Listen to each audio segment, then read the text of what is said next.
কোন ধর্ষকের ঠাঁই এই বাংলার জমিনে হতো না। এক ওমরের অপেক্ষায় আমরা আছি।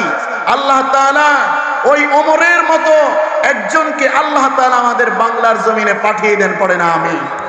আমার ভাইরা, ওই ওমর যদি আজ এই বাংলার জমিনে থাকতো, তাহলে আসাদ নূরের মতো নাস্তিক আল্লাহর নবীর চরিত্র নিয়ে লেখালেখি করার সাহস পেত না। ঠিক কিনা বলেন? তুমি আমাকে গালি দাও, আমি সহ্য করে নেব। আমার বাবাকে গালি দাও, আমি সহ্য করে নেব। আমার বাবাকে গালি দাও, আমার বংশ শুদ্ধ গালি দাও, আমাকে আক্রমণ করো, আমার বংশের লোকদেরকে আক্রমণ করো, আমি মেনে নেব। কিন্তু আমার নবীর ব্যাপারে যদি কেউ কোনো কথা বলতে চায়, আমরা মানতে পারি না। ঠিক কিনা বলেন? নাহমাদুহু ওয়া নাস্তাঈনুহু ওয়া নাস্তাগফিরুহ ওয়া নু'মিনু বিহি ওয়া নাতাওয়াক্কালু আলাইহি ওয়া নাউযু বিল্লাহি মিন শুরুরি আনফুসিনা ومن سيئات أعمالنا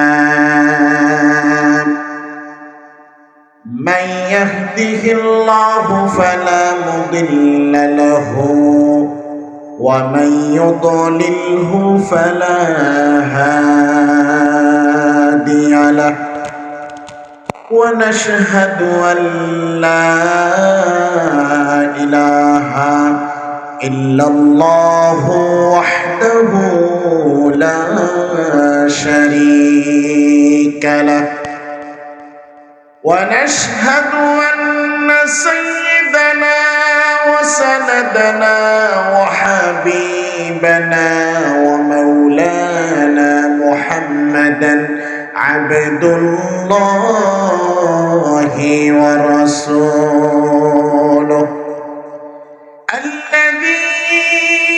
أرسله الله تعالى بالحق بشيرا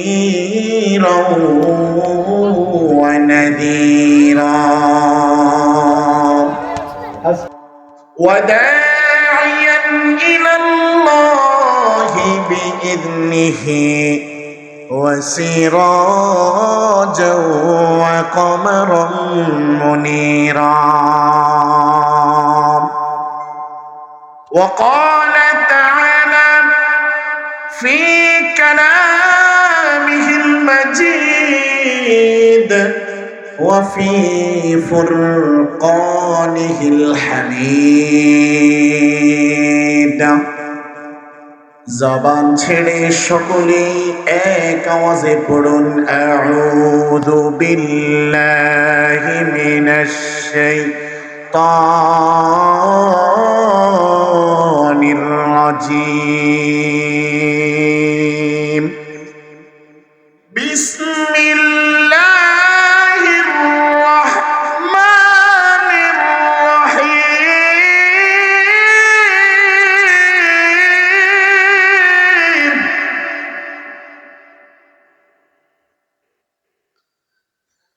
والضحى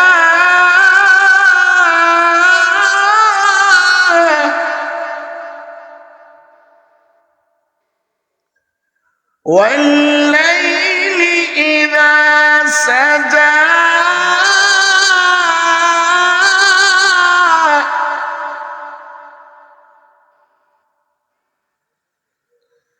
ما ودعك ربك وما قلى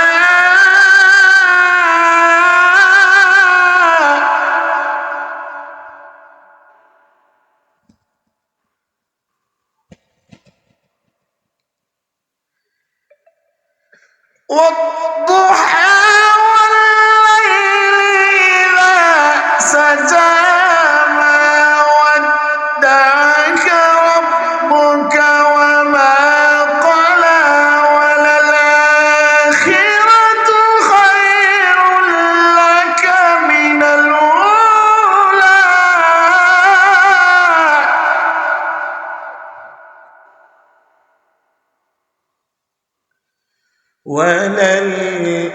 وللآخرة خير لك من الأولى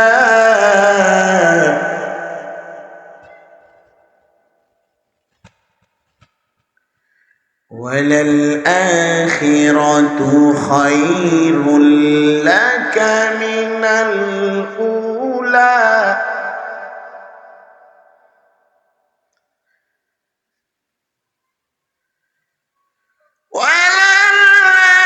وللآخرة خير لك من الأولى ولسوف يعطيك ربك فترضى ألم يجدك يتيما فآوى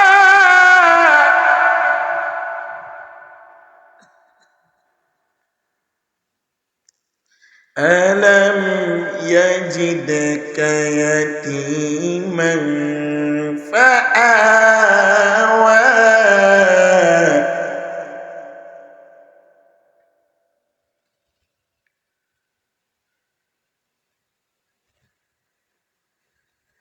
ألم يجدك يتيما فآوى ووجدك ضالا فهدى ووجدك عائلا فأغنى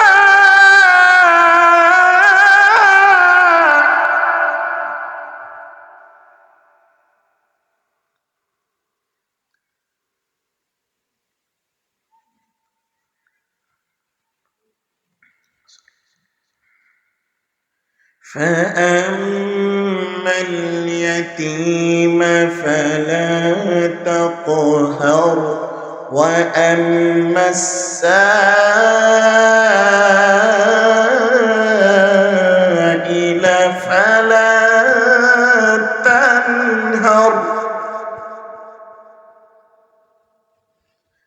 وأما بنعمة ربك فحدث وقال تعالى في شان حبيبه ومحبوبه مخبرا وآمرا إن الله وملائكته يصلون على النبي يا أيها الذين آمنوا صلوا عليه وسلموا تسليما اللهم صل على سيدنا مولانا محمد وعلى آله سيدنا مولانا محمد اللهم صل على مولانا محمد وعلى آله سيدنا مولانا محمد মনটা যদি হইতো কুবাল হাওয়া হইতো যদি শুভরা কবুতর মেঘের ডানায় পাঠিয়ে দিতাম মেঘের ডানায় পাঠিয়ে দিতাম মদিনারি পথ যেথায় আমার প্রিয় নবী ঘুমায় নিরন্তর যেথায় আমার প্রিয় নবী ঘুমায় নিরন্তর আল্লাহুম্মা সাল্লি আলা سيدنا مولانا محمد وعلى آل سيدنا مولانا পৃথিবী না জানুক আমি তো জানি আমি কি পাপ করেছি হায় ঠিক কিনা বলে? পৃথিবীর কেউ না জানলেও আমার পাপ সম্পর্কে একজন জানে, চিৎকার দিয়ে বলতে হবে তিনি কে? পৃথিবী না জানুক আমি তো জানি আমি কি পাপ করেছি হায় আমার পাপের করলে বিচার বাঁচার আমার নাই উপায় দয়াময় প্রভু মাফ করো আমায় ক্ষমা করো আমায় আল্লাহুম্মা সাল্লি আলা সাইয়্যিদিনা মাওলানা মুহাম্মদ ওয়া আলা আলি সাইয়্যিদিনা مولانا محمد بلغ العلا بكماله كشف التجى بجماله حسنة جميع خصاله صلوا عليه وآله উপস্থিত সম্মানিত কোরআনের বাগানের মেহমান বিন্দু, বালিচাটিয়া সমাজ কল্যাণ সংগঠনের উদ্যোগে 10তম বার্ষিক আজকের এই বিশাল ওয়াজ মাহফিলের সম্মানিত সভাপতি, আমার মাথার তাজ, সর্বজন শ্রদ্ধেয় এলাকার স্বনামধন্য ব্যক্তি, শ্রদ্ধাভাজন জনাব হাজী আব্দুল মালিক সাহেব, অনেক মহব্বত করেন, খাওয়ার জন্য অনেক জোর করেছেন। যেহেতু মাহফিলের একটা মৌসুম চলছে, বাংলাদেশের বিভিন্ন প্রান্তেই যেতে হয়, খাওয়া দাওয়াটা যত বেশি পারা যায় একটু লিমিট করার চেষ্টা করি। আর আপনারা জানেন আমি যদিও ঢাকা থেকে আসলাম, আমার গ্রাম কিন্তু বেশি দূরে নয়, জানেন আপনারা এটা? গ্রাম আমার একেবারেই কাছে, খুব একটা আসা হয় না। গতকাল মাহফিল ছিল, আজকে আমাদের আপনাদের চাঁদপুর, আগামীকাল প্রোগ্রাম হচ্ছে নারায়ণগঞ্জে, রাত্রেই চলে যেতে হবে। বাড়িতে আমার মা আছেন, মায়ের সাথে 1 মিনিট দেখা হলো, মা বলল যে একটু কিছুক্ষণ থাকো, আমি বললাম না, সময় তো নাই। তো মায়ের সাথে দেখা করেই রাত্রেই ব্যাক করতে হবে, রাস্তার অনেক জ্যাম। মা আবদার করে রাখছেন আজকে রাতের খাবারটা একসাথে খাবো। তো এই জন্য আমার শ্রদ্ধেয় আজকের মাহফিলের সম্মানিত সভাপতি, তিনি অনেক আপ্যায়ন করার চেষ্টা করেছেন। আল্লাহ তাআলা আমাদের হাজী সাহেবকে দীর্ঘ নেক হায়াতে তয়্যিবা দান করেন, পড়েন আমিন। এলাকার জন্য ভালো ভালো কাজে অগ্রগামী হওয়ার তৌফিক দান করেন, পড়েন আমিন।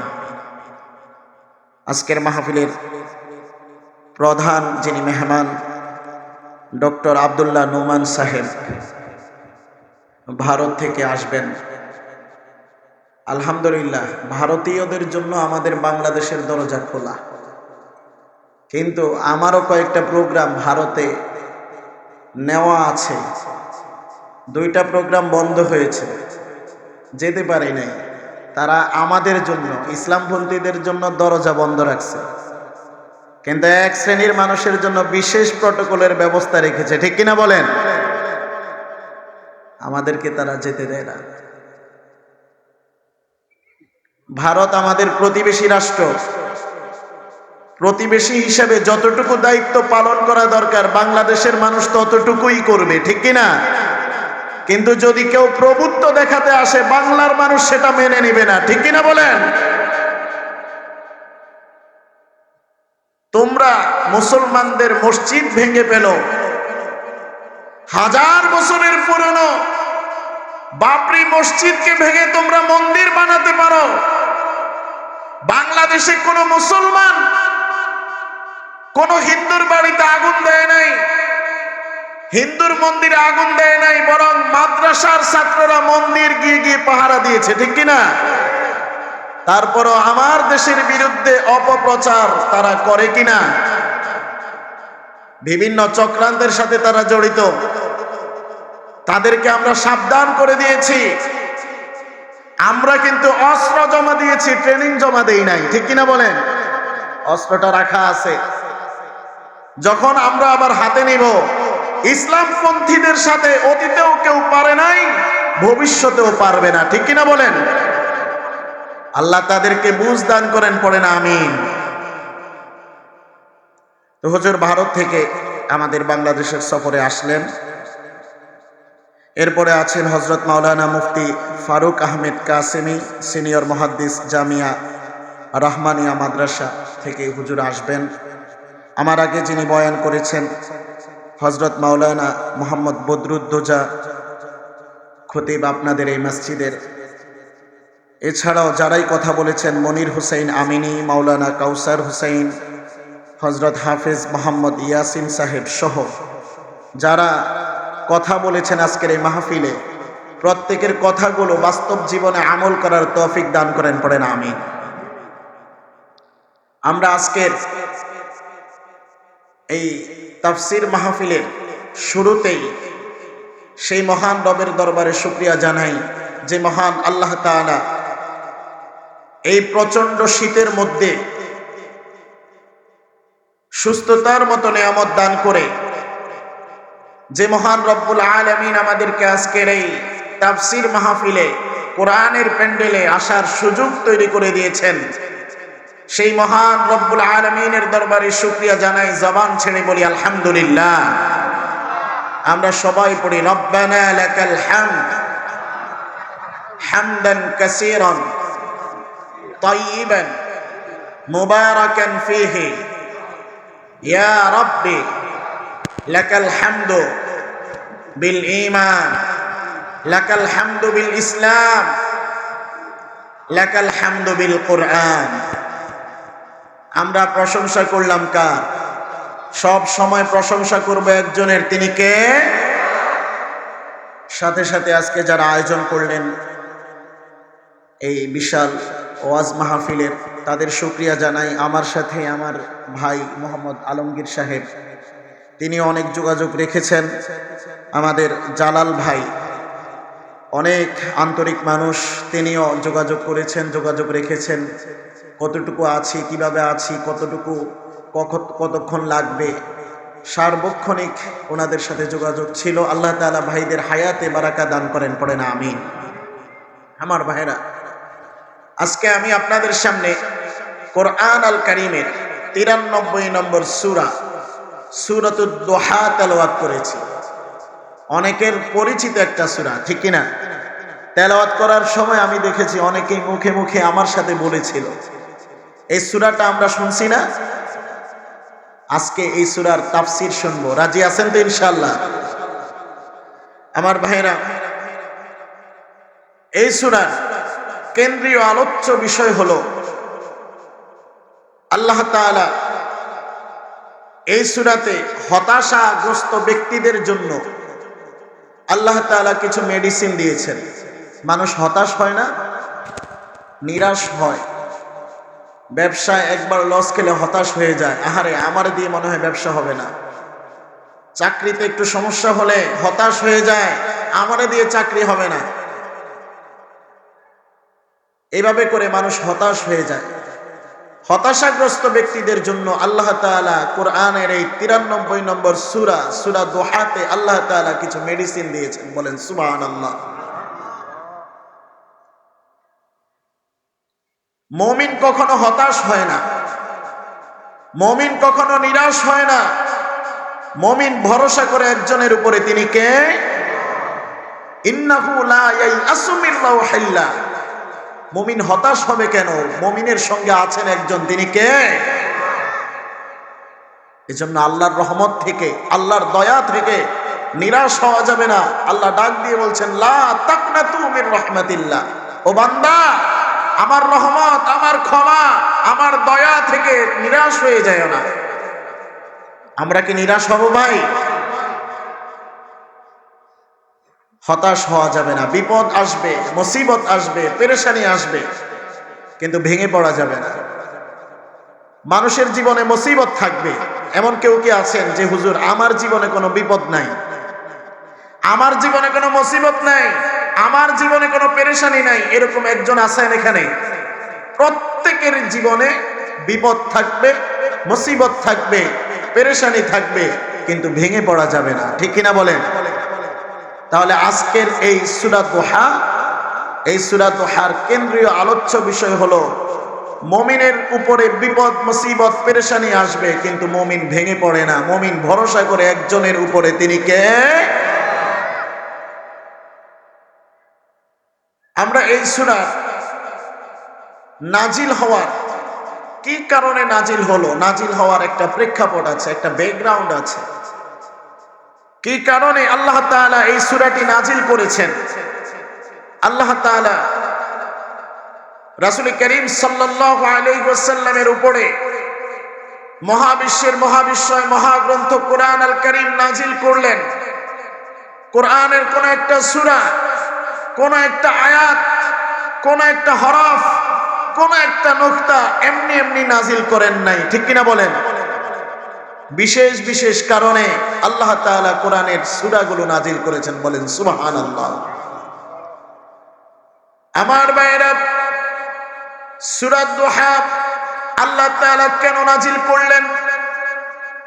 আল্লাহ তাআলা রাসূল করিম সাল্লাল্লাহু আলাইহি সাল্লামকে জানায়া দিলেন, নবী হে, ইয়া আইয়ুহার রাসূল বাল্লিগ মা উনজিলা ইলাইক। নবী হে, আমি আপনার উপরে যা নাজিল করছি আপনি মানুষের কাছে তা প্রকাশ করে দেন, মানুষের কাছে তা বলে দেন। আল্লাহর নবীর উপরে সূরা আলাকের 5টি আয়াত নাজিল হলো। আল্লাহ তাআলা জানায়া দিলেন, ইকরা বিসমি রাব্বিকাল্লাযী খালাক, খালাকাল ইনসানা মিন আলাক, ইকরা ওয়া রাব্বুকাল আকরাম আল্লাযী আল্লামা বিল কলম আল্লামাল ইনসানা মা লাম ইয়ালাম। পড়েন আল্লাহু আকবার। সূরা আলাকের প্রথম 5 আয়াত আল্লাহ তাআলা নাজিল করে দিলেন, আল্লাহর নবী সেটা প্রচার করে দিলেন। তারপরে সূরা মুজাম্মিল নাজিল হলো, আল্লাহর নবী সেটাও প্রচার করলেন। সূরা মুদ্দাসসির নাজিল হলো, আল্লাহর নবী সেটাও প্রচার করে দিলেন। আমার ভাইয়েরা, হঠাৎ করে আল্লাহর নবীর উপরে ওহী আসা বন্ধ হয়ে গেল। একদিন, 2 দিন, 3 দিন ওহী আর আল্লাহর নবীর উপরে আসতেছে না। মক্কার অলিতে গলিতে কাফের মুশরিকরা আল্লাহর নবীর কাছে ছুটে চলে আসলো, মুহাম্মদ, তুমি যে তোমার রবের নতুন নতুন কথা কিছুদিন পর পর আমাদেরকে শোনাতে, এখন আর যে নতুন নতুন কোনো কথা আমরা শুনতে পারি না, তুমি যে নতুন নতুন কথা আমাদের কাছে এখন আর বলো না, কারণ কি? তোমার আল্লাহ কি ভুলে গেছে নাকি? তোমার কাছে তোমার আল্লাহ এখন আর বার্তা পাঠায় না? তোমার আল্লাহ তোমার সাথে রাগ করেছে নাকি? কাফের মুশরিকরা মুহাম্মদ সাল্লাল্লাহু আলাইহি সাল্লামের ব্যাপারে বিরোধিতা করা শুরু করলো। আমার ভাইয়েরা, গভীর মনোযোগ। কাফের মুশরিকরা যখন বলা বলি শুরু করলো, মুহাম্মদ তোমার আল্লাহ তোমাকে ছেড়ে চলে গেছে, মুহাম্মদ তোমার আল্লাহ তোমার প্রতি রাগ করেছে, মুহাম্মদ যে আল্লাহর ক্ষমতা দেখাতে, যে আল্লাহর দিকে মানুষদেরকে দাওয়াত দিতে, ও মুহাম্মদ শুনে রাখো সেই আল্লাহ তোমাকে ছেড়ে চলে গেছে, সেই আল্লাহ তোমার প্রতি রাগ করেছে। জবান ছেড়ে বলেন নাউজুবিল্লাহ। ও মুহাম্মদ তোমার আল্লাহ তোমাকে ছেড়ে চলে গেছে। মক্কার অলিতে গলিতে যখন প্রচার হয়ে গেল, কাফের মুশরিকরা বলা শুরু করলো মুহাম্মদ ভণ্ড নবী, মুহাম্মদ নিজেকে নবী দাবি করছে, মুহাম্মদ আসল নবী না। বলেন নাউজুবিল্লাহ। আমার ভাইরা, রাসূল করিম সাল্লাল্লাহু আলাইহি সাল্লাম তার নবুয়তের জীবনে এমন বিব্রতকর পরিস্থিতিতে আর কোনোদিন পড়েন নাই। রাসূল করিম সাল্লাল্লাহু আলাইহি সাল্লাম ঘর থেকে বের হয় না। মক্কার কাফের মুশরিকরা বিভিন্ন প্রকারের অপপ্রচার চালানো শুরু করলো। আমার ভাইরা, রাসূল ঘরে বসে আছে, বাহিরের লোক যদি বিভিন্ন প্রকারের কটু কথা বলে, বাহিরে যদি কেউ কাউকে মারে, ওই মানুষটাকে তার ঘরের মানুষ সান্ত্বনা দেয়, ঠিক কিনা বলেন? আল্লাহর নবী সাল্লাল্লাহু আলাইহি সাল্লামের মা নাই, জন্মের আগে বাবা দুনিয়া থেকে বিদায় নিলেন, জন্মের কিছুদিন পর তার মা দুনিয়া থেকে বিদায় নিলেন, আপন বলতে কেউ নাই। আমার ভাইয়েরা, মানুষ যখন আল্লাহর নবীর বিরোধিতা করা শুরু করলো, আল্লাহর নবীর ব্যাপারে অপপ্রচার যখন শুরু করলো, রাসূল করিম সাল্লাল্লাহু আলাইহি সাল্লাম ঘরের মধ্যে অবস্থান নিলেন। ঘরের লোক আল্লাহর নবীর চাচা আবু লাহাবের স্ত্রী উম্মে জামিল, ঘরের লোককে একটু সান্ত্বনা দিবে, কিন্তু আল্লাহর নবীকে তাও দেয় নাই। উম্মে জামিল এসে বলা শুরু করলো, মুহাম্মদ তোমার কাছে যে শয়তানটা প্রতিদিন আসতো, শয়তান বলে এখানে জিবরাইল আলাইহিস সালামকে বুঝালেন, ও মুহাম্মদ তোমার কাছে যে শয়তান প্রতিদিন আসতো, ওই শয়তানটা তোমার কাছে এখন আর আসে না, কারণ কি ওই শয়তান কি তোমার উপরে রাগ করেছে নাকি? ওই শয়তান তোমার উপরে রাগ করেছে মুহাম্মদ, তোমার আল্লাহ তোমার উপরে রাগ করেছে। ও মুহাম্মদ এগুলো ছেড়ে দাও। বলেন নাউজুবিল্লাহ। আমার ভাইয়েরা, আল্লাহর নবী সাল্লাল্লাহু আলাইহি সাল্লামের উপরে ওহী আসা বন্ধ। বর্ণনার মধ্যে এসেছে, কোন বর্ণনা এসেছে 15 দিন, কোন বর্ণনা এসেছে 20 দিন, কোন বর্ণনা এসেছে 40 দিন পর্যন্ত ওহী আসা বন্ধ। আল্লাহর নবী সাল্লাল্লাহু আলাইহি ওয়াসাল্লাম তিনিও বিব্রতকর অবস্থায় পড়ে গেলেন। আহারে, কাফের মুশরিকরা আমার ব্যাপারে এমনিতেই বিরোধিতা করে, এতদিন তো তারা বিরোধিতা করত আমার বিরুদ্ধে, আমি বলতাম আমার সঙ্গে আল্লাহ আছে, কিন্তু এখন তারা তো আমার সঙ্গে আরো কঠোরভাবে বিরোধিতা করা শুরু করলো। আল্লাহ তো আমার কাছে কোনো বার্তা পাঠায় না, কারণ কি তারা যে বলতেছে আমার আল্লাহ আমাকে ছেড়ে চলে গেছে, আমার আল্লাহ আমার সাথে রাগ করেছে, আসলেই কি আল্লাহ আমার সাথে রাগ করেছে কিনা? আল্লাহর নবীর জীবনে বিব্রতকর পরিস্থিতির মধ্যে পড়ে গেলেন। আমার ভাইরা, আল্লাহর নবীর নবুয়তের জীবনে এমন বিব্রতকর পরিস্থিতিতে আর কখনোই তিনি পড়েন নাই। রাসূল করিম সাল্লাল্লাহু আলাইহি সাল্লাম যখন হতাশ হয়ে পড়লেন, নিজেকে নিজে প্রশ্ন করতেছেন, আহারে আমার কি কোনো ভুল হয়ে গেল নাকি? আমার কি কোনো ভুল হয়ে গেল নাকি? আল্লাহ আমার সাথে রেগে আছে নাকি? আল্লাহ আমাকে ছেড়ে চলে গেছে নাকি? এই প্রশ্ন যখন আল্লাহর নবীর ভিতরে ঘুরপাক খাচ্ছে, আল্লাহর নবী হতাশ হয়ে পড়লেন। কাফের মুশরিকরা মক্কার অলিতে গলিতে প্রচার শুরু করলো, মুহাম্মদ ভণ্ড নবী। বলেন নাউজুবিল্লাহ। ঘরের লোক আমাকে আমার বিরুদ্ধে অপপ্রচার করছে, আমাকে প্রশ্ন করছে, আমি তো প্রশ্নের কোনো উত্তর দিতে পারছি না, আসলে কি আমার আল্লাহ আমাকে ভুলে গেছে নাকি? এই যখন পরিস্থিতি, আল্লাহর নবী যখন হতাশ হয়ে পড়লেন, তাৎক্ষণিক আল্লাহ তাআলা রাসূল করিম সাল্লাল্লাহু আলাইহি সাল্লামকে সান্ত্বনা দেওয়ার জন্য কোরআনের 93 নম্বর সূরা সূরাতুদ দুহা আল্লাহ তাআলা নাজিল করে দিলেন। বলেন সুবহানাল্লাহ। দুহা মানে হচ্ছে আলো। দুহা শব্দের অর্থ কি? আলো। সবাই আলো চায়, ঠিক কিনা বলে? অন্ধকার কি ভালো লাগে ভাই? আমার ভাইয়েরা, আল্লাহ তাআলা কোরআনের 93 নম্বর সূরা সূরা দুহা আল্লাহ তাআলা নাজিল করে হতাশাগ্রস্ত নবীকে আল্লাহ তাআলা সান্ত্বনা দেওয়া শুরু করলেন। আল্লাহ তাআলা বললেন, ওয়াদ-দুহা ওয়াল-লাইলি ইযা সাজা। যারা পারেন আমার সাথে পড়েন, মা ওয়াদ্দাআকা রাব্বুকা ওয়া মা ক্বালা ওয়ালাল আখিরাতু খায়রুল লাকা মিনাল উলা। আমার ভাইয়েরা, আল্লাহ তাআলা সর্বপ্রথম এই 93 নম্বর সূরা নাজিল করে আল্লাহ তাআলা সান্ত্বনা দিচ্ছেন নবীকে। ওয়াদ-দুহা, আলোর শপথ করে বলছি। দুহা, আলোর শপথ। তাফসীরের মধ্যে এসেছে এই আলোকে সকালের আলোর কথা আল্লাহ তাআলা বুঝালেন। ওয়াদ-দুহা, সকালের আলোর শপথ। পরবর্তী আয়াতে আল্লাহ তাআলা বলছেন, ওয়াল-লাইলি ইযা সাজা, রাতের অন্ধকারের শপথ। আমার ভাইয়েরা, কোন কথা আমরা কাউকে বিশ্বাস করানোর জন্য আমরা শপথ করি, ঠিক কিনা বলেন? কেউ যদি আমার কোন কথা বিশ্বাস করতে না চায়, আমি তাকে বলি আল্লাহর নামের শপথ করে বলছি এই কাজটা আমি করি নাই, তখন সে বিশ্বাস করে, ঠিক কিনা বলেন? আমার ভাইয়েরা, আল্লাহ তাআলা আল্লাহর নবীকে সান্ত্বনা দেওয়ার জন্য, আল্লাহর হাবিবকে, হতাশাগ্রস্ত নবীকে সান্ত্বনা দেওয়ার জন্য আল্লাহ তাআলা প্রথমে দুইটা শপথ করলেন, ওয়াদ-দুহা ওয়াল-লাইলি ইযা সাজা। নবী গো, সকালের শপথ, আলোর শপথ। ও নবী, রাতের শপথ।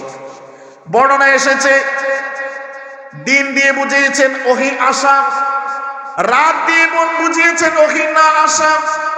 আমার ভাইয়েরা, ওহী আসাটা যেমন প্রয়োজন, ওহীটা বন্ধ করে কিছুদিন আল্লাহর নবীকে বিশ্রাম দেওয়া প্রয়োজন, ঠিক কিনা বলেন? সরকারি চাকরি যারা করেন, সপ্তাহে কয়দিন ছুটি? শুক্র এবং শনিবার ছুটি, ঠিক কিনা বলেন? সপ্তাহে যদি 7 দিন চাকরি করা লাগতো, ডিউটি করা লাগতো, ভালো কি লাগতো? জবান ছেড়ে বলেন, ভালো লাগতো? আবার সপ্তাহে যদি 7 দিনই বন্ধ থাকতো, ভালো লাগতো? ভালো লাগতো না। এই যে রাত, যদি বছরের 365টা দিন এরকম অন্ধকার থাকতো, ভালো লাগতো ভাই? আবার বছরের 365টা দিনই যদি সূর্যের আলো থাকতো, আমাদের কি ভালো লাগতো? আমার ভাইয়েরা, কাজের যেমন একটা বিশ্রামের প্রয়োজন আছে, দিনের পরে রাতের যেমন একটা প্রয়োজন আছে, রাতের পরে দিনের যেমন প্রয়োজন আছে, ঠিক তেমনি ভাবে আল্লাহ তাআলা জানায়া দিলেন নবীকে, ওহীর জ্ঞান এটা অনেক ওয়েটেবল জ্ঞান। ওহীর কথা ওয়েটেবল কথা।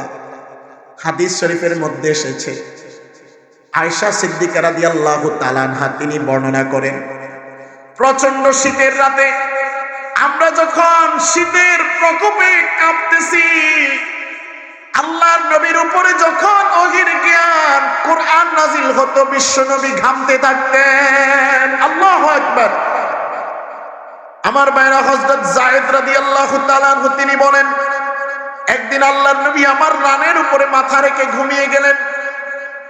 আল্লাহর নবী মুহাম্মদুর রাসূলুল্লাহ সাল্লাল্লাহু আলাইহি সাল্লামের মাথা মুবারক আমার রানের উপরে রাখা হলো, আমি টেরই পাই না।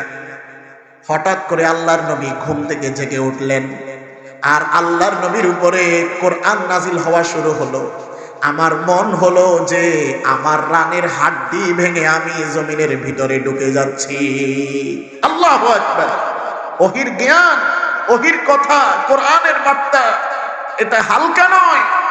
আল্লাহ তাআলা জানায় দেন, লাউ আনজালনা হাযাল কুরআনা আলা জাবালিন লারাআইতাহু خاشعا متصدعا من خشية الله রব্বুল আলামিন বলেন নবীকে, এই কোরআন যদি আমি পাহাড়ের উপরে নাজিল করতাম আপনি দেখতেন খাশিআন মুতাসাদ্দিআন মিন খাশিয়াতিল্লাহ, পাহাড়গুলো তুলার মতো উঠতে থাকতো। আল্লাহু আকবার। আমার ভাইরা, আল্লাহ তাআলা জানালেন নবীকে ওহী আসাটা যেমন প্রয়োজন, কিছুদিন ওহীটা বন্ধ রেখে আপনাকে বিশ্রাম দেওয়াটাও তেমনই প্রয়োজন। নবীকে দিনের পরে যেমন রাত, এটাও মানুষের জীবনে প্রয়োজন, রাতের পরে আবার দিন, এটাও মানুষের জীবনে প্রয়োজন। ঠিক তেমনি ভাবে ওহী পাঠানো আবার ওহী বন্ধ করা এটাও আপনার জন্য প্রয়োজন। সুবহানাল্লাহ। আল্লাহ তাআলা সূরা দুহার 3 নম্বর আয়াতে আল্লাহ তাআলা বলা শুরু করলেন নবীকে। প্রথমে আল্লাহ তাআলা দুইটা আয়াতে শপথ করলেন, ওয়াদ-দুহা ওয়াল-লাইলি ইযা সাজা মা ওয়াদ্দাআকা রাব্বুকা ওয়া মা ক্বালা। নবীকে আলোর শপথ করছি, সকালের শপথ করছি, ওয়াল-লাইলি ইযা সাজা রাতের গভীর অন্ধকারের শপথ আমি করছি, মা ওয়াদ্দাআকা রাব্বুকা ওয়া মা ক্বালা। নবী হে, আপনি যে ভাবতেছেন আমি আল্লাহ আপনাকে ছেড়ে চলে গেছি, আমি আল্লাহ আপনার সাথে রাগ করেছি, কাফের মুশরিকরা যে বলতেছে আমি আল্লাহ আপনাকে ছেড়ে গেছি, কাফের মুশরিকরা যে বলতেছে আমি আল্লাহ আপনার সাথে রেগে আছি, না না, মা ওয়াদ্দাআকা রাব্বুকা ওয়া মা ক্বালা, মা ওয়াদ্দাআকা রাব্বুকা ওয়া মা ক্বালা। ও নবী, আমি আপনাকে ছেড়ে যাই নাই, আমি আপনার প্রতি রাগ করি নাই, আমি আল্লাহ আপনার সঙ্গেই আছি। সুবহানাল্লাহ। বলতেছেন কে? আল্লাহ বলতেছেন, ও নবী আমি আল্লাহ আপনার সাথেই আছি। আচ্ছা, আল্লাহ যদি বলে যে আমি আপনার সাথে আছি, কোনো ভয় আছে ভাই? আমার ভাইরা, আল্লাহ তাআলা রাসূল করিম সাল্লাল্লাহু আলাইহি সাল্লামকে সান্ত্বনা দেওয়া শুরু করলেন। হতাশাগ্রস্ত নবীকে আল্লাহ তাআলা সান্ত্বনা দিচ্ছেন। আল্লাহ তাআলা বলছেন, মা ওয়াদ্দাআকা রাব্বুকা ওয়া মা ক্বালা। ও নবী, আপনি ভয় পাবেন না, আপনি হতাশাগ্রস্ত হবেন না, আমি আল্লাহ আপনার সঙ্গে আছি। আমার ভাইরা, আল্লাহ তাআলা এর পরবর্তী আয়াতে আল্লাহ তাআলা বলছেন নবীকে, ওয়ালাল আখিরাতু খায়রুল লাকা মিনাল উলা।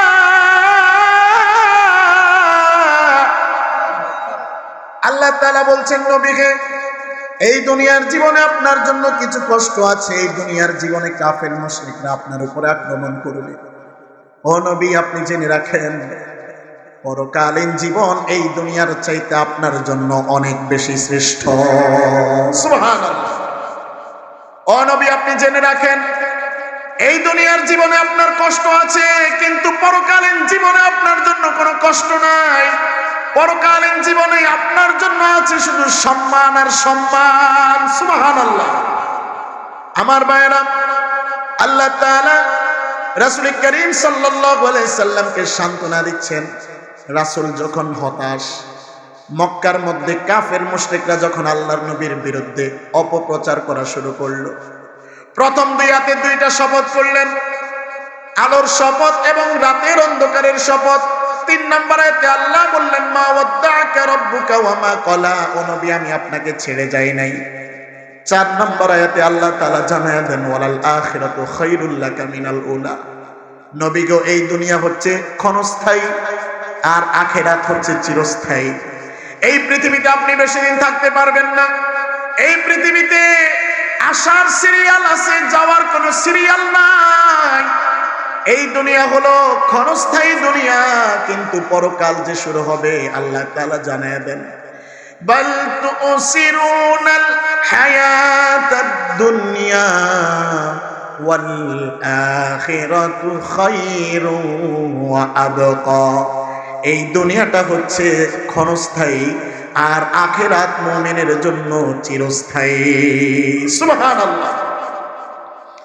আমার ভাইয়েরা, আল্লাহ তাআলা বললেন, ও নবী, আপনি হতাশ হবেন না। এই পৃথিবীতে আপনার উপরে আক্রমণ আসবে, আপনাকে কাফের মুশরিকরা আক্রমণ করবে, আপনার কণ্ঠ নিভিয়ে দিতে চাইবে। নবী গো, আপনি হতাশ হবেন না। এই দুনিয়া হচ্ছে ক্ষণস্থায়ী, আর পরকাল হচ্ছে চিরস্থায়ী। ক্ষণস্থায়ী পৃথিবীতে আপনার জন্য একটু কষ্ট আছে, কিন্তু চিরস্থায়ী পৃথিবীতে আপনার জন্য মহা প্রতিদান জান্নাত রয়েছে। আমার ভাইয়েরা, আল্লাহ তাআলা এই সূরার 5 নম্বর আয়াতে আল্লাহ তাআলা নবীকে আশ্বস্ত করছেন, নবী গো, হতাশ হবেন না, টেনশন করবেন না, ভেঙে পড়বেন না। আমি আল্লাহ তাআলা আপনাকে জানায়া দিচ্ছি, ওয়ালা সাউফা ইউতিকা রাব্বুকা ফাতারদা।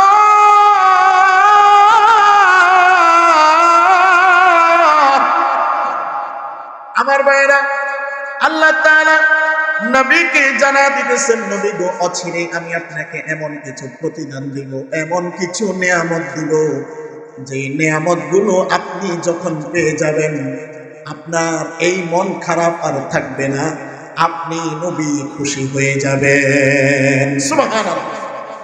আমার ভাইয়েরা, আল্লাহ তাআলা নবীকে খুশি করেন। আল্লাহর নবীর উপাধি হলো হাবিবুল্লাহ। আর আমাদের মুসলিম জাহানের জাতির পিতা নাম কি? হ্যাঁ, বলতে পারেন না, কারণ এতদিন তো বলছেন জাতির পিতা অমুক রহমান। হ্যাঁ, জাতির পিতা নাম কি? ইমানি আওয়াজে বলেন ইব্রাহিম আলাইহিস সালাম। আমাদের জাতির পিতার নাম কি? আল্লাহ তাআলা সেটাও জানায় দেন, মিল্লাতা আবিকুম ইব্রাহিম হুয়া সাম্মাকুমুল মুসলিমিন। আমার বানানো কথা, কোরআনের কথা না। আমার ভাইয়েরা, আল্লাহ তাআলা জানায় দেন তোমাদের জাতির পিতা হলো ইব্রাহিম আলাইহিস সালাম, কিন্তু আমরা বানিয়েছি আরেকজনকে। আমার ভাইয়েরা, আল্লাহ তাআলা জানায় দেন ইব্রাহিমের উপাধি হলো খলিলুল্লাহ। খলিলুল্লাহ মানে হলো আল্লাহকে খুশি করার জন্য কাজ করা। আর আমাদের নবীর উপাধি হলো হাবিবুল্লাহ। হাবিবুল্লাহ মানে হলো আল্লাহ বান্দাকে, আল্লাহর নবীকে খুশি করার জন্য চেষ্টা করে। সুবহানাল্লাহ। হাবিবুল্লাহ মানে হলো আল্লাহর কাজ হলো আল্লাহর নবীকে খুশি করা। যে আল্লাহর কাজ আল্লাহর নবীকে খুশি করা, এমন একজন নবীর উম্মত হতে পেরে খুশি না বেজার? জবান ছেড়ে বলেন আলহামদুলিল্লাহ। আমার ভাইয়েরা, আল্লাহ তাআলা রাসূলকে খুশি করা শুরু করলেন, আল্লাহর নবীকে খুশি করা শুরু করলেন। রাসূল করিম সাল্লাল্লাহু আলাইহি সাল্লাম ইসলামের দাওয়াত দেওয়া শুরু করলেন। দেখলেন মক্কার মধ্যে কাফের মুশরিকদের অনেক বাধা আসতেছে, আল্লাহর নবী প্রকাশ্যে ইসলামের দাওয়াত দিতে পারতেছে না। আমার ভাইরা, গভীর মনোযোগ দিয়ে শুনুন, আল্লাহ তাআলা কিভাবে করে আল্লাহর নবীকে খুশি করে। রাসূল করিম সাল্লাল্লাহু আলাইহি সাল্লাম দেখলেন দুইটা ফিগার মক্কার মধ্যে, এক হচ্ছে হিশামের বেটা আবু জাহেল, দুই হচ্ছে খাত্তাবের ছেলে ওমর। এই দুইজনের একজন যদি মুসলমান হয়ে যায়, তাহলে ইসলামের দাওয়াত দেওয়া সহজ হয়ে যাবে। আমার ভাইরা, রাসূল করিম সাল্লাল্লাহু আলাইহি ওয়াসাল্লাম তাহাজ্জুদের বিছানায় বসে দোয়া করলেন, ও আল্লাহ, দুইজনের দুইজন নয়, দুইজনের একজনকে আপনি ইসলামের জন্য কবুল করেন। আল্লাহ তাআলা হিশামের ছেলে আবু জাহেলকে ইসলামের জন্য কবুল না করে আল্লাহ তাআলা খাত্তাবের ছেলে ওমরকে ইসলামের জন্য কবুল করে নিলেন। আমার ভাইরা, রাসূল করিম সাল্লাল্লাহু আলাইহি সাল্লাম ইসলামের দাওয়াত দিতেছে গোপনে গোপনে। হঠাৎ করে সাহাবীরা দেখলো যে মক্কার কুখ্যাত সন্ত্রাসী তৎকালীন সময় ইসলাম কবুল করার আগে হযরত ওমর ফারুক রাঙ্গা তলোয়ার নিয়ে আল্লাহর নবীর দিকে অগ্রগামী হচ্ছে। সাহাবীরা বলে উঠল, ও আল্লাহর নবী, আপনি সরে যান, দরজা বন্ধ করে দেন, ওমর আসতেছে, ওমর। আল্লাহর নবী বললেন, না না, ওমরকে আসতে দাও, তোমরা সবাই দরজাটা খুলে দাও। আমার মন বলছে গতকাল তাহাজ্জুদের বিছানায় যে আমি আল্লাহর দরবারে দোয়া করেছি, আমার মন বলছে আমার আল্লাহ ওই দোয়াটা ওমরের জন্য কবুল করেছে। আমার ভাইরা, আল্লাহর নবী বললেন কাউকে বাধা দেওয়া যাবে না, ওমরকে আসতে দাও। ওমর আসলো, আর আল্লাহর নবীর পায়ের কাছে তরবারিটা রেখে ওমর বলে উঠলো, আশহাদু আল্লা ইলাহা ইল্লাল্লাহু ওয়াহদাহু লা শারীকা লাহু ওয়া আশহাদু আন্না মুহাম্মাদান আবদুহু ওয়া রাসূলুহু। আল্লাহর নবীর পায়ের কাছে তরবারিটা রেখে আল্লাহর নবীর হাতের মধ্যে হাত রেখে ওমর যখন কালিমা পড়ে মুসলমান হয়ে যায়, আল্লাহর নবীর মন খারাপ থেকে আল্লাহর নবীর সঙ্গে সঙ্গে খুশি হয়ে যায়। আমার ভাইরা, এবার ওমর আল্লাহর নবীকে প্রশ্ন করতেছে, নবীকে আপনি যেই দিন প্রচার করছেন এই দিন কি সত্য নয়? যেই কোরআনের কথা বলছেন এই কোরআন কি সত্য নয়? আল্লাহর নবী বলছেন নাম, হ্যাঁ অবশ্যই কোরআন সত্য। কোরআন সত্য কিনা? কোরআনের একটা শব্দ, একটা কথা, একটা আয়াতের অনুবাদ কি মিথ্যা আছে? কোরআনের ব্যাপারে কারো কি কোনো সন্দেহ আছে? আমার ভাইরা, ওমর ফারুক রাদিয়াল্লাহু তাআলা আনহু প্রশ্ন করলেন, ওগো নবী, যে কোরআনের প্রচার করেন এই কোরআন কি সত্য কিনা? যেই ইসলামের দাওয়াত দিতেছেন ইসলাম কি সত্য কিনা? যেই তাওহীদের কথা আপনি বলতেছেন এই তাওহীদ কি সত্য কিনা? আল্লাহর নবী বলছেন নাম, অবশ্যই সত্য। ওমরে ফারুক চিৎকার দিয়ে বলে উঠলেন, সত্য ইসলাম, এক আল্লাহ, সত্য কোরআন, সত্য নবীর ব্যাপারে কথা বলবেন গোপনে গোপনে, আর কোনো কথা চলবে না। এখন থেকে কথা হবে প্রকাশ্যে। সুবহানাল্লাহ। আল্লাহর নবী বললেন, ওমর এটা মাক্কি জীবন, এখানে গোপনে গোপনে দাওয়াত দিতে হবে। ওমরে ফারুক রাদিয়াল্লাহু তাআলা আনহু তিনি বললেন, ওগো আল্লাহর নবী, তাহলে একটা ছোট্ট একটা মিছিলের অনুমতি দেন। আমার ভাইরা, ওমর ফারুক রাদিয়াল্লাহু তাআলা আনহুকে মিছিলের অনুমতি দেওয়া হলো। 11 জনকে নিয়ে আল্লাহর নবীর এই সাহাবী হযরত ওমর নারায়ে তাকবীর, আল্লাহু আকবারের ধ্বনি তাকবীর দিতে দিতে ওই কাবার দরজা পর্যন্ত গিয়েছিলেন। আবু জাহেল, উতবা, শাইবা, ওলীদ ইবনে মুগীরা তারা আল্লাহর নামের এই তাকবীর শুনে তারা এসেছিল। আমাদের অনুমতি ছাড়া কারা আল্লাহর নামের তাকবীর দেয় একটু চল তো দেখে আসি। আমার ভাইরা, কিছুদিন আগেও কোরআনের কথা বলতে গেলে, হাদিসের কথা বলতে গেলে অনুমতির প্রয়োজন হতো, ঠিক কিনা বলেন? জায়গায় জায়গায় কোরআনের কথা স্টপ করে দেওয়া হতো, ঠিক কিনা বলেন? আমার ভাইরা, তারা চলে আসলো।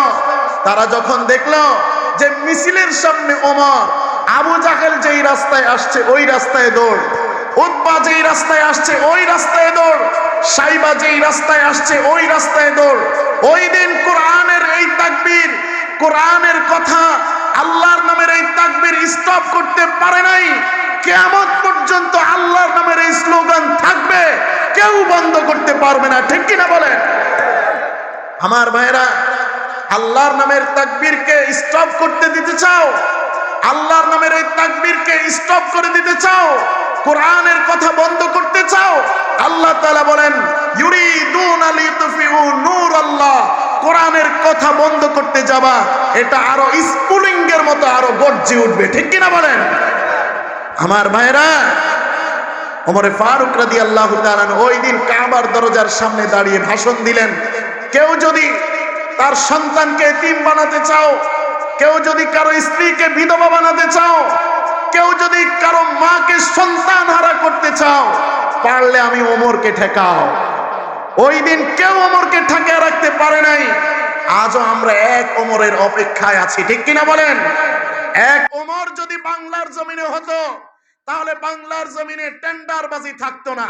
বলেন, আল্লাহর কোরআনকে নিয়ে যদি কেউ অপপ্রচার করতে চায়, যদি কেউ বলতে চায় কোরআনের মধ্যে ভুল আছে, তার জিহ্বা আমরা টেনে ছিঁড়ে ফেলবো। রাজি আছেন মুসলমান?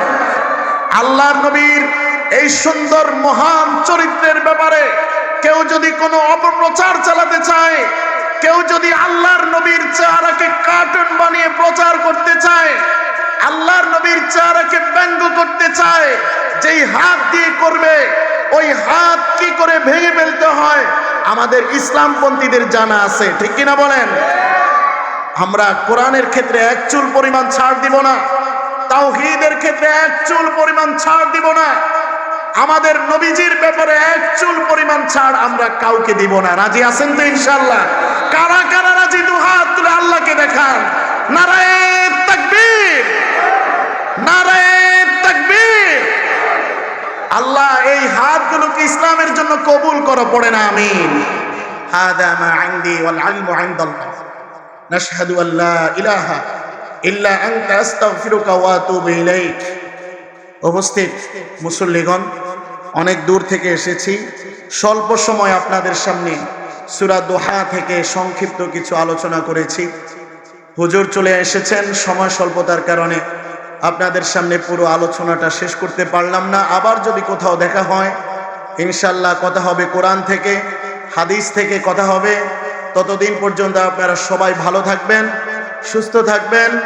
যতটুকু কথা বলেছি আল্লাহ আমাকে এবং আমাদের সবাইকে মেনে চলার তৌফিক দান করেন, পড়েন আমিন। আর এই যুবকদের এই স্ফুলিঙ্গ, এই যে জোয়ান, আল্লাহ তাআলা এটা ইসলামের জন্য কবুল করেন, পড়েন আমিন। বাংলার আকাশে আমরা কালেমার পতাকা চাই, ঠিক কিনা বলেন? দল মত জাতি ধর্ম বর্ণ নির্বিশেষে এই বাংলার জমিন শান্তিময় থাকবে, শান্তিময় ছিল, শান্তিময় আছে, ভবিষ্যতেও শান্তিময় থাকবে। ইসলামপন্থীরা শান্তি চায়, অরাজকতা চায় না, অশান্তি চায় না, ঠিক কিনা বলেন? পার্শ্ববর্তী দেশের যারা আছে তারা আমাদের ইসলামপন্থীদেরকে একটু চুলকাতে চায়, আমরা তাদের ফাঁদে পা বাড়াবো না। আল্লাহ আমাদের সবাইকে ইসলাম মেনে বুঝে চলার তৌফিক দান করেন, পড়েন আমিন।